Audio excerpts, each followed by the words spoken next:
I'm Kristin Cederstrom taking SPF 301, Cultural and Schooling.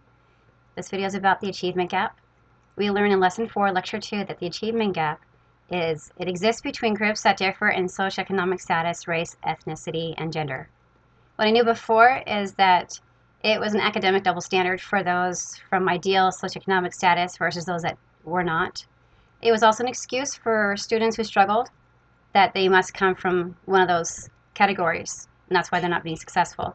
What I was surprised about this week was that through the material provided and what I researched, there has been opposition to this tasking of children for several decades. There are programs like the Rockville Center School District in Long Island who made changes to their district so that all children had quality education back in the 90s, and they saw huge improvements in 2003 graduation class. So that was a great idea. I'm glad they did that.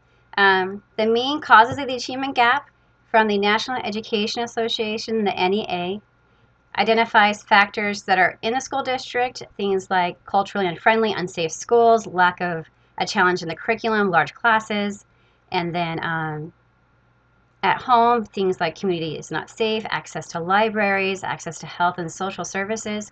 So there are several factors to this. One of the main causes in the achievement gap is the availability of quality resources to all socioeconomic classes. The available resources of quality teachers, learning materials, and sufficient space to support the learner. And closer to the finish line by Marianne Edelman points out, the Department of Education has made it clear that poor children and children of color are still routinely denied access to their fair share of strong teachers, decent schools, and current textbooks. And the hidden curriculum in the school environment continues the cycle of socioeconomic status. There is a hidden curriculum in the schoolwork that has profound implications on the theory and consequences of everyday activities in education. There's a cycle of how children are taught and what's expected, and they are going to have a hard time coming out of that status because of how they are treated in school. What I've noticed in my community is that there are many types of schools, public, charter, private, homeschool, and the district tries to maintain these services for all children, regardless of what type of school they go to. My point is the parents choose a school that supports their lifestyle, and if that lifestyle is not supportive of the child's development and learning, then the parents blame the school versus the lifestyle. So it's definitely a conflict. My proposed solution to closing the achievement gap is I would like to propose to create a cultural awareness committee, a committee that is experienced in the autonomous minorities, immigrant minorities, and involuntary minorities that were identified in Kathy Jordan's article, The Role of Culture in Minority School Achievement. The primary cultural differences and secondary cultural differences create an uneven path for inclusion of education system in the culture and in the home. If we can have a committee that works together and communicates and shows genuine support and has resolutions that can be feasible and attemptable for these families, there can be greater support and success for the child in the home. I would build a team of mentors, teachers, collaborators, IT, students that can develop supplements for the learning environment for the teachers and students, implementing critical thinking curriculum using creative and innovation of thinking team, teacher, and learner.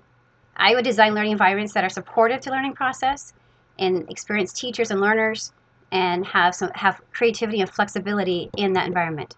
Creativity is very, very key in gaining knowledge, in testing and critical thinking skills, in being ourselves.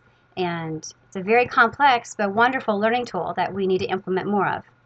The resources that are necessary to do this is context, communication, finances, space, and this would be a trial. This is something that you would need to test out to see before you launch it other places. You need to create a program and test it first to make sure it was beneficial to the learner, the community, and the family.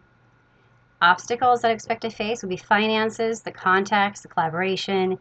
Everything's going to have some kind of obstacle, but it's working through it as a team that's going to get you there. What I would hope to achieve from this is a new bridge between culture and education that recognizes the ability of the learner, teacher, and community in using their talents to develop creative processes that will carry on. I want a program that supports the learner, that continues to benefit their own lives, the families, and communities. It's important because I strongly feel that through providing genuine relationships to the culture and the communities, building compassionate friendships with the families, and recognizing the significance to the individual creativity of the learner, You can turn the tide against education into a flow that supports the education program. We want these learners to be successful. We want them to go further for their paths and what they want to do in life. This supports the community in creating more success paths for other children and parents to follow so they can change, improve, and develop their socioeconomic status to where they want it to be. Thank you.